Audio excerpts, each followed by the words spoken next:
दोस्तों, इससे पहली वीडियो में लाम बनाने का तरीका बताया गया था।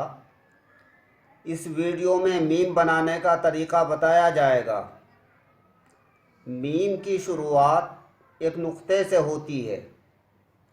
एक चौकोर नुक्ता बनाएं और उस पर दोबारा कलम को इस तरह खींच कर लाएं कि वो नुक्ता आधा खुला रहे और आधा बंद। फिर उसकी हल्की हल्की गोलाई करते हुए बाईं तरफ को ले जाएं और उसमें 5 कत का अलिफ लगा दें। मीम बन जाएगा। मीम की शक्ल इस तरह बनाएं कि उसको उल्टा करने पर आधा लाम बन जाए। आइए बनाकर देखते हैं। ये एक चौकोर नुक्ता है। इसे इस साइड से गोल करें। यहाँ से आधा कलम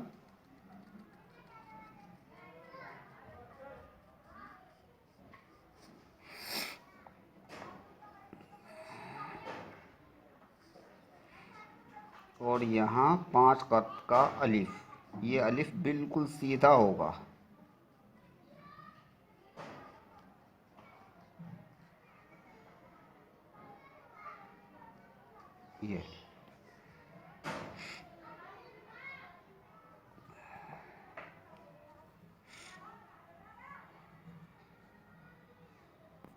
ये मीम की शक्ल है।